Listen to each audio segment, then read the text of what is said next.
मुकद्दस यूसुफ की ज़िंदगी, life of Joseph क्या पैगाम देती है हमारे नौजवान बेटों को, हमारी बेटियों को, हमारी फैमिलीज़ को, आज के माँ बाप को और आज की लीडरशिप जो किसी भी तरह की हो सकती है। और जब हम ये गौर करते हैं कि इल्हाम के अंदर उसका जिक्र मिलता है कि वो 17 बरस का था। यूसुफ के माँ बाप ने उसकी तालीम और तरबियत ज़बरदस्त की, उसकी बुनियाद ठीक रखी, कलाम की सच्चाइयाँ उसकी ज़िंदगी में मुंतकिल की। और फिर यूसुफ ऐसी जगह पर चला गया जो बुत परस्ती का गढ़ थी, जो बदी और हर तरह की शराब का गढ़ थी, लेकिन वहाँ पर भी जाकर वो खुदावन में कायम रहा। हालेलुया। सब बहन भाइयों को बहुत बहुत सलाम। सारे खुश हो? हालेलुया। खुदा दे कदमां च आके खुशी मिलती है, राहत मिलती है, शादमानी मिलती है। Praise the Lord. और आज का दिन बड़ा ख़ास है। जस्ट लाइक फीस्ट, हम खुदाम की मेज़ पर आते हैं और ये एक ईमानदार मसीही का बहुत बड़ा इस्तेहकाक है, प्रिविलेज है उसके लिए। यीशु मसीह ने हज़ारों को खाना खिलाया, मौजज़ात किए, बीमारों को शिफा दी, मुर्दों को ज़िंदा किया, लेकिन सबको अपनी मेज़ पर शामिल नहीं किया था। फ़क्त वही जिनको उसने बड़े मकसद के लिए चुन लिया था। जब आप मेज़ पर आते हैं तो ये इस बात का निशान है, सिंबल है कि आप खुदा के चुने हुए हैं, आप खुदा के लिए हैं। उसने आपको चुन लिया है इस दुनिया में से और अपने लिए चुन लिया है। दुनिया से अलग किया है और अपने लिए चुन लिया है। तो खुदा की शुक्रगुजारी सारी बातों के लिए। आज का जो मौजू है, आज का पैगाम, वो हम पुराने अहदनामा में से सुनेंगे। पैदाइश की किताब है, बुक ऑफ जेनेसिस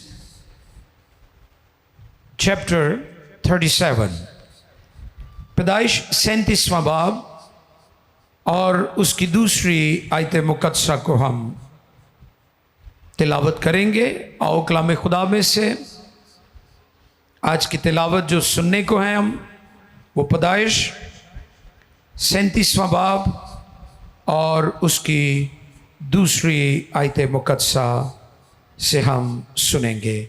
आओ कलाम खुदा पर गौर करें। खुदा के कलाम मुकद्दस में यूरक में जी सुने गौर से। याकूब की नस्ल का हाल ये है, याकूब की नस्ल का हाल ये है कि यूसुफ 17 बरस की उम्र में, कि यूसुफ 17 वर्ष की उम्र में अपने भाइयों के साथ भेड़ बकरियां चराया करता था। भेड़ बकरियां चराया करता था। ये लड़का अपने बाप की बीवियों बिल्हा और जुल्फा के बेटों के साथ रहता था और वो उनके बुरे कामों की खबर बाप तक पहुंचा देता था। मुकद्दस कलाम के पढ़े, सुने, समझे और कबूल किए जाने पर खुदावंद की बरकत। सब कहें आमीन। हालेलुया। मुकद्दस यूसुफ की जिंदगी आज के नौजवानों, खानदानों और लीडर्स के लिए हमें क्या पैगाम देती है, इस पर हम गौर करेंगे। मुकद्दस यूसुफ की जिंदगी, लाइफ ऑफ जोसेफ क्या पैगाम देती है आज की यंग जनरेशन को, हमारे नौजवान बेटों को, हमारी बेटियों को, हमारी फैमिलीज को, आज के माँ बाप को और आज की लीडरशिप जो किसी भी तरह की हो सकती है।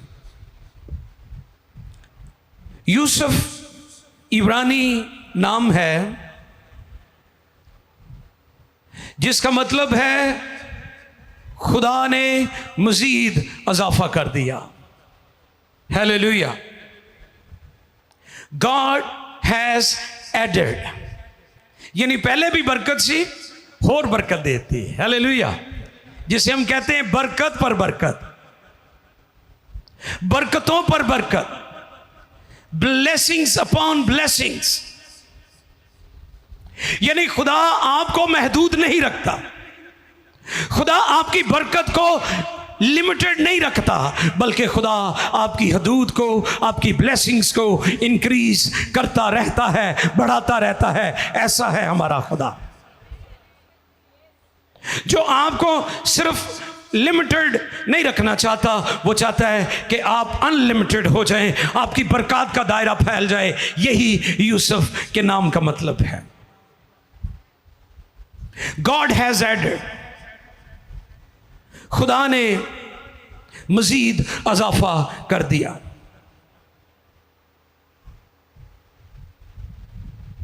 और इल्हाम की खूबसूरती, उसकी उम्र का भी जिक्र किया गया है। इस पर मैंने बताया था कि बाइबल में, कलाम में जो बात भी लिखी गई है वो बामकसद लिखी गई है। हम उसे लाइट ले लें, हम उसे इग्नोर कर दें, हम उसे सरसरी तौर पर पढ़कर आगे गुजर जाएं, ये हमारी अपनी मर्जी है। लेकिन बाइबल में, इल्हाम में जो चीज़ें कलमबंद करवाई गई हैं, रूल कुद्स ने करवाई हैं, खुदा ने नबियों की मार्फत, उनका मकसद है, उसके पीछे खुदा एक बड़ा पैगाम रखता है। और जब हम ये गौर करते हैं कि इल्हाम के अंदर उसका जिक्र मिलता है कि वो 17 बरस का था। कितना? लड़कपन, टीनेजर, छोटी उम्र, जवानी में खुदा बरकत देता है।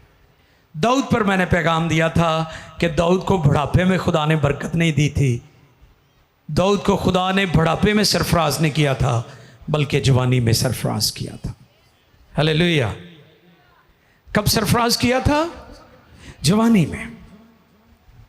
उम्र कितनी थी? 17 वर्ष। खुदा आने वाली नस्लों को पैगाम देना चाहता था, इसलिए उसकी उम्र कलम बंद करवाई।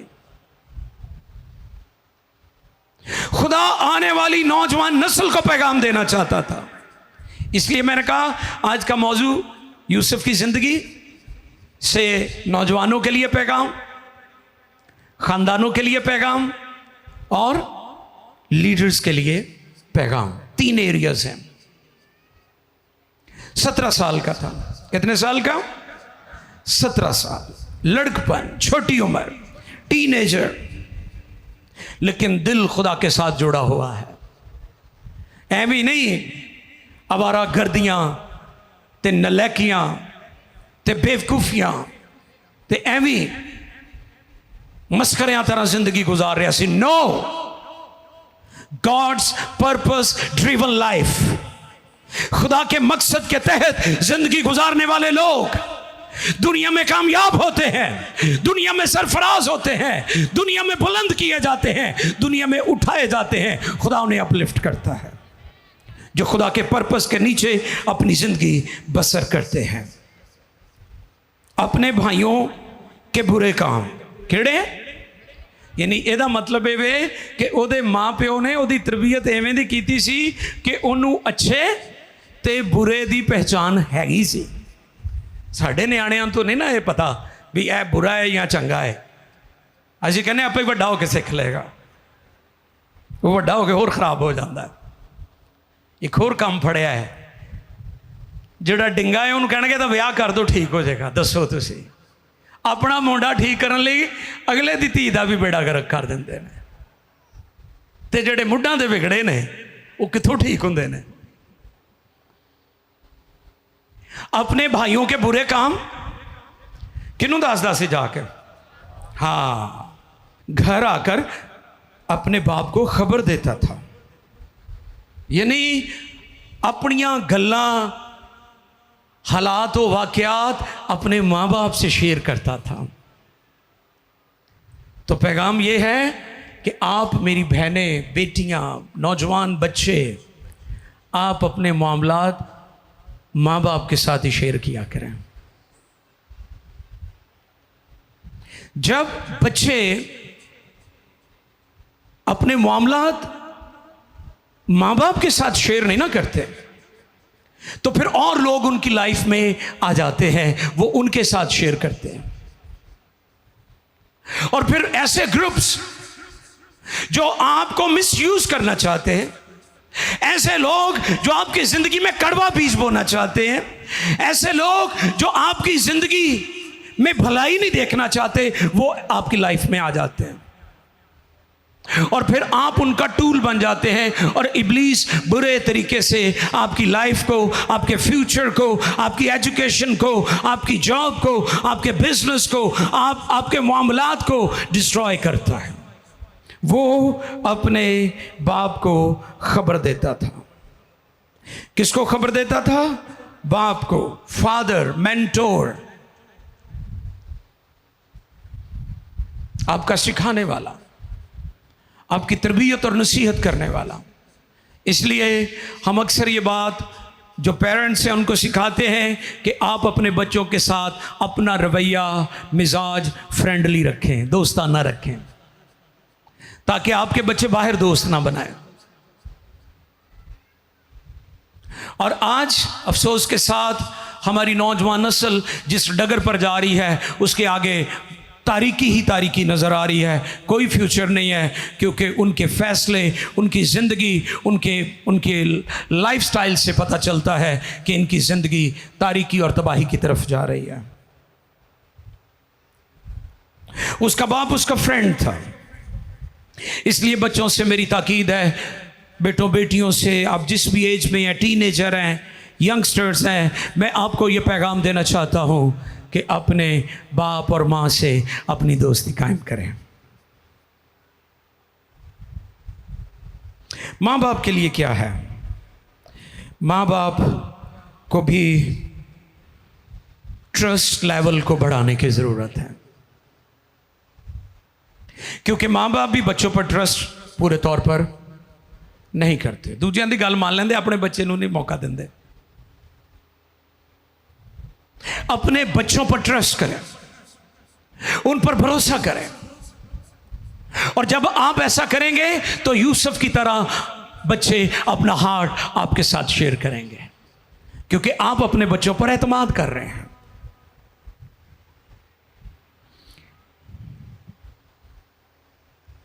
आज के बच्चों के लिए भी मेरा पैगाम है कि वो भी अपने माँ बाप पर हर एक बात के लिए ट्रस्ट करें।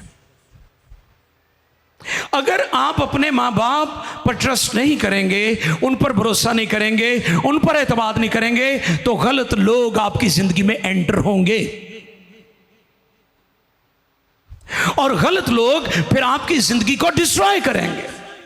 फिर गलत लोग आपके टैलेंट को, आपकी लाइफ को मिसयूज करेंगे, आपको डिस्ट्रॉय करने की कोशिश करेंगे, आपको मिसलीड करेंगे, आपकी जिंदगी में कड़वा और नेगेटिव बीज बोएंगे। इसलिए अपने माँ बाप पर ट्रस्ट करें, माँ बाप भी बच्चों पर ट्रस्ट करें, और बच्चे भी माँ बाप पर ट्रस्ट करें, भरोसा करें। 39वें बाब की दूसरी और तीसरी आयत है। पैदाइश 39वां बाब, दूसरी और तीसरी आयत। आओ देखें खुदा के कलाम में से। और खुदावंद यूसुफ के साथ था। वाह, व्हाट अ ग्रेट प्रिविलेज। आओ इस बात के लिए तालियां बजाएं। खुदावंद किसके साथ था? यूसुफ के। ताड़े नाल कोई होर होवे या ना होवे, खुदावंद दा होना बहुत जरूरी है। भावें तुसी मिस्र च हो, ते भावें तुसी मुल्के कनान च हो, या जिथे मर्जी हो। ये स्टेटमेंट है यूसुफ के बारे में। खुदावंद उसके आगे जी। और खुदावंद यूसुफ के साथ था। और खुदावंद यूसुफ के साथ था। और वो इकबालमंद होता हुआ। जिसके साथ खुदावंद होता है वो फिर नीचे नहीं रहता, वो इकबालमंद होता है। खुदावंद यूसुफ के साथ था, और वो इकबालमंद हुआ। और वो इकबालमंद हुआ।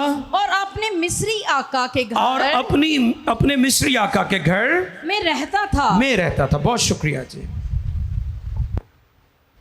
पहली बात, खुदावंद यूसुफ के, दूसरी बात खुदा ने उसे, और तीसरी बात वो कहाँ रहता था? वाह भाई वाह, बल्ले ते कल्ला सी रहंदा किथे सी? अपने आका जो मिस्री आका था उसके घर में रहता था। आगे चलकर मैं बताऊंगा कि मिस्र के बादशाह के घर में रहना कितना बड़ा इस्तेकाक था, ये छोटी बात नहीं थी। खुदावंद उसके साथ था। जब आप खुदावंद पर भरोसा करते, अपनी राहें दुरुस्त रखते, खुदावंद के कलाम को फॉलो करते हैं, तो फिर खुदा आपके साथ है। और जब खुदा आपके साथ है तो आप इकबालमंद होंगे, यानी ब्रोमंद होंगे, यानी अपलिफ्ट होंगे, यानी सरबुलंद होंगे, यानी सरफराज होंगे। और यूसुफ मिस्र में अकेला था। अब यहां पर उसके माँ बाप उसके साथ नहीं है, लेकिन उसके बाप ने और उसकी माँ ने उसकी ऐसी तरबियत की है कि वो जिथे मर्जी कल्ला चला जाए, कोई शख्स ਉਹਦੇ ईमान ਨੂੰ खराब नहीं कर सकता। ਤੁਸੀਂ भी अपने बच्चों की एवें ਦੀ तरबियत करो कि ਤੁਹਾਡੇ ਬੱਚੇ ਸਕੂਲ 'ਚ ਜਾਣ, ਤੁਹਾਡੇ ਬੱਚੇ ਕਾਲਜ 'ਚ ਜਾਣ, ਤੁਹਾਡੇ ਬੱਚੇ ਬੱਚੀਆਂ ਯੂਨੀਵਰਸਿਟੀਆਂ 'ਚ ਜਾਣ, ਉਹ ਵਰਕ ਪਲੇਸ ਤੇ ਹੋਣ, ਕਿਸੇ ਮਾਰਕੀਟ ਪਲੇਸ ਤੇ ਹੋਣ, ਤੇ ਆਸਾਨੀ ਨਾਲ ਕੋਈ ਸ਼ਖਸ ਉਹਨਾਂ ਦੇ ਈਮਾਨ ਨੂੰ ਖਰਾਬ ਨਾ ਕਰ ਸਕੇ, कभी उन्हें तब्दील ना कर सके।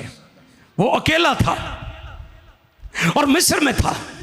मिस्र बुत परस्ती का गढ़ था, मिस्र में बुत परस्ती भी थी, मिस्र में उसके लिए सब कुछ मुमकिन था, सारी आसाइशें मौजूद थी। वहां पर वो आसानी से शराब पी सकता था, आसानी से बदकारी कर सकता था, आसानी से करप्शन कर सकता था, लेकिन खुदा उसके साथ था और वो इन सारी बलाओं से बचा रहा।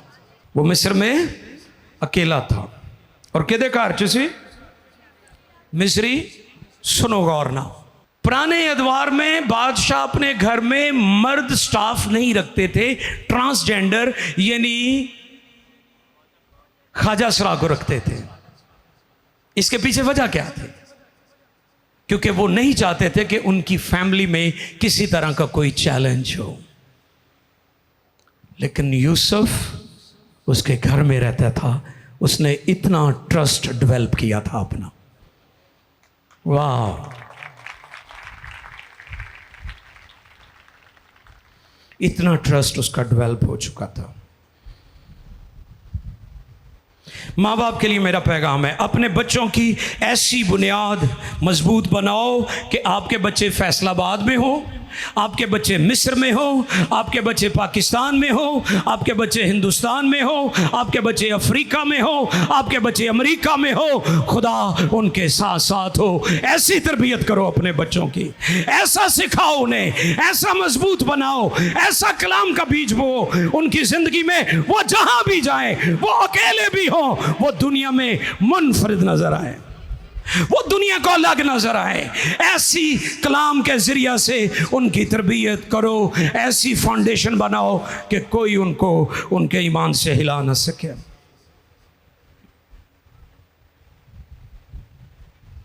ते अजकल दे बच्चे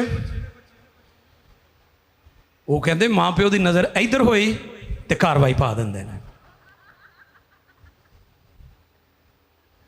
मां प्यो उन्होंने भेजते हैं स्कूलों कॉलेजों जो किते होर फिरते होंगे ने।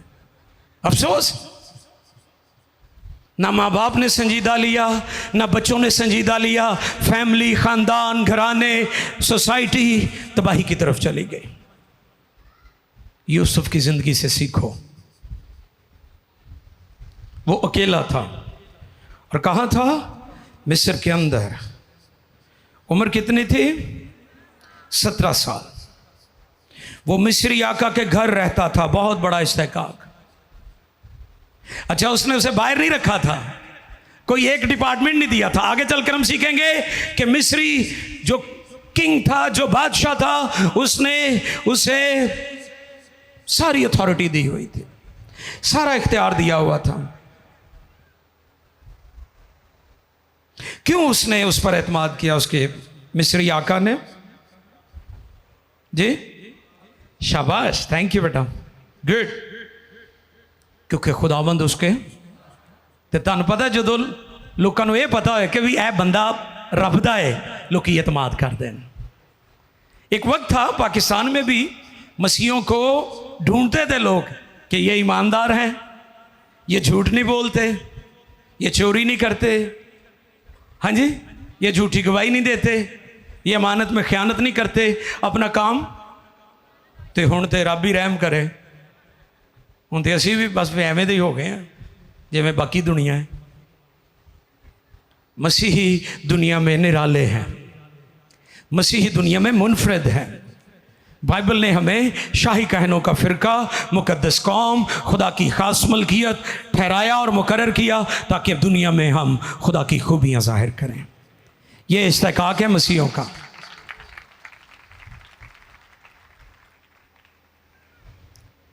अफसोस मसीही आज सच्चाई को नज़रअंदाज कर रहे हैं। आज खुदावंद से जैसे जैसे मसीही दूर जा रहे हैं, उनकी गवाही भी खराब हो रही है। महात्मा गांधी कहते थे, मैंने यीशु मसीह को अनाजील के अंदर तो देखा है, लेकिन मसीहों की ज़िंदगी में मसीह को नहीं देखा। फिर गैर कौम और दुनिया इस तरह के कमेंट्स करती है आपके ऊपर। क्यों उसके आका ने उस पर ट्रस्ट किया? क्योंकि खुदावंद उसके साथ था। ये है आपकी पहचान कि आप खुदा के लोग हैं। ते जे तुसी खुदा दे विच नहीं ते तुहाडा किसी ने भी एतबार नहीं करना। ते जे बंदे तुहाडे ते एतमाद ना करन, इंसान तुहाडे ते एतबार ना करन, ते दसो खुदा तुहाडे ते एतबार किवें कर ले? याद रखें, यूसुफ खुदा की नज़र में भी मकबूल हुआ और अपने आका मिस्री आका की नज़र में भी मकबूल हुआ। Man to man, man to God, इंसानों की नज़र में भी और खुदा की नज़र में भी मकबूल हुआ, क्योंकि खुदा उसके साथ था। उसके आका को कैसे पता चला कि ये ऑनेस्ट पर्सन है? क्योंकि उसके आका ने देखा कि जिस काम को ये हाथ लगाता है, पढ़ते हैं जी, जो अभी हमने 39 की 2 में रखल पड़ी थी, तीसरी आयत भी पढ़ें जी। और उसके आका ने देखा, और उसके आका ने देखा, क्या देखा?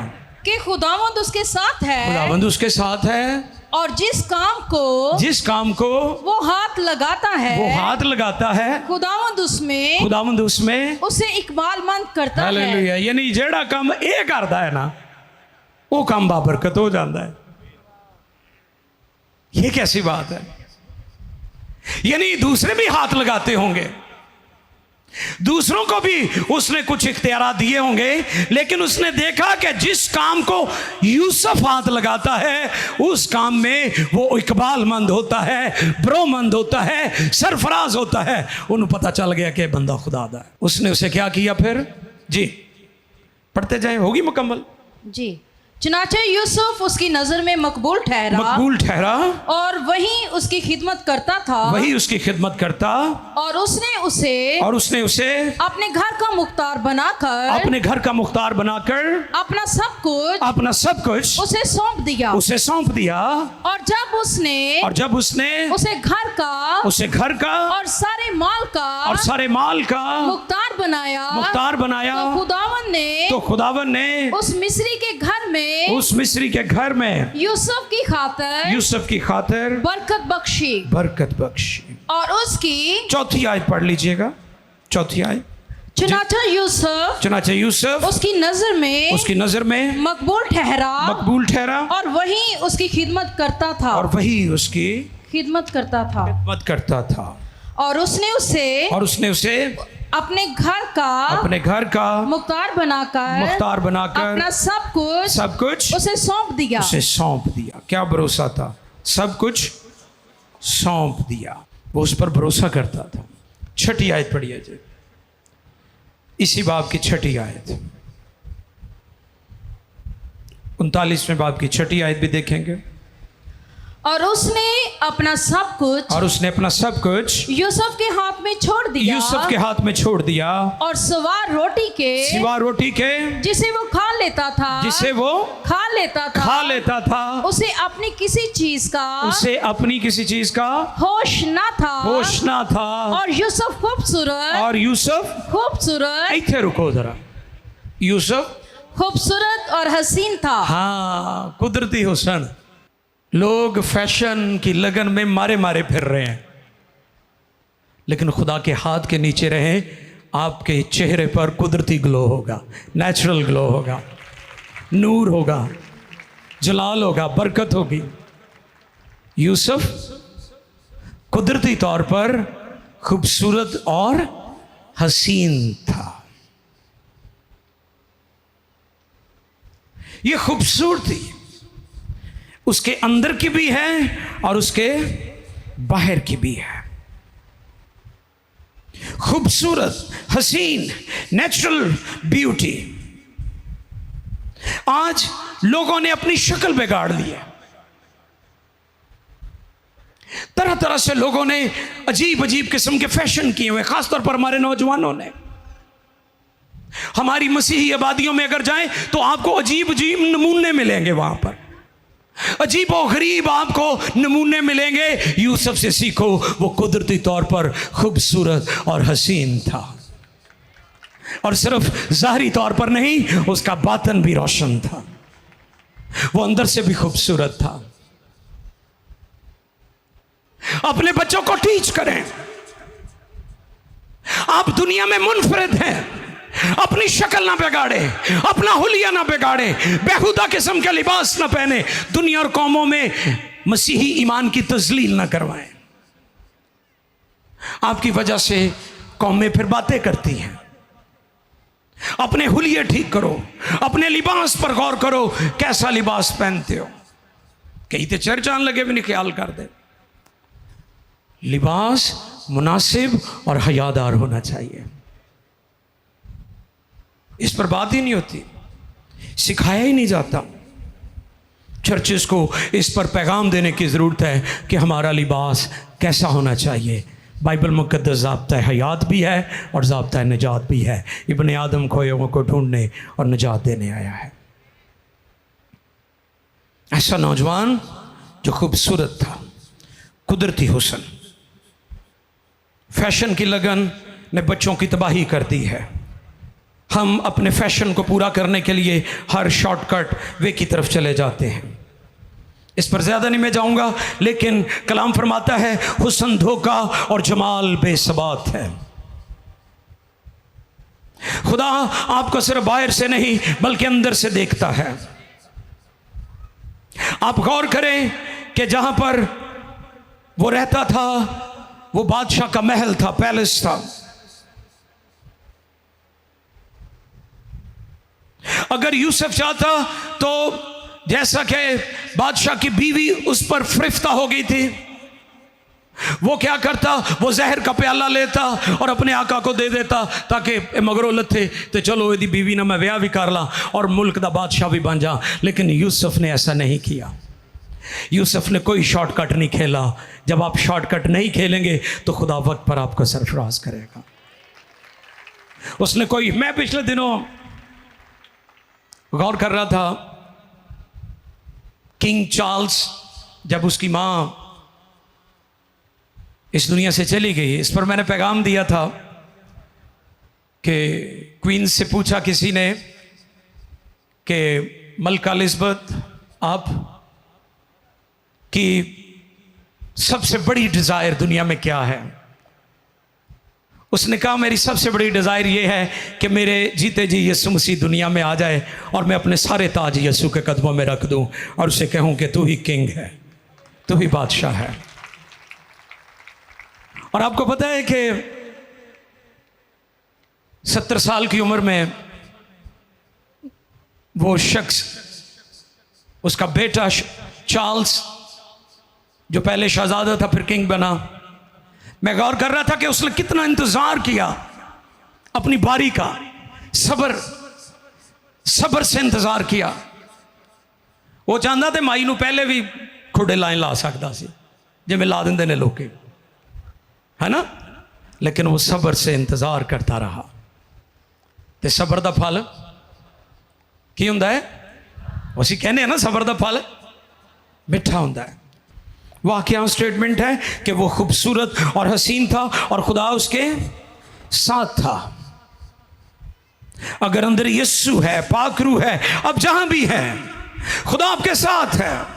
आप पाकिस्तान में रहें, आप किसी और मुल्क में जाएं, किसी यूरोपियन कंट्री में चले जाएं, अगर खुदा आपके साथ है, अगर खुदा में आप जिंदगी बसर कर रहे हैं और पाक रूह आपकी जिंदगी में है, तो फिर मैं आपको पैगाम देता हूं, यूसुफ की तरह खुदा आपके साथ साथ है।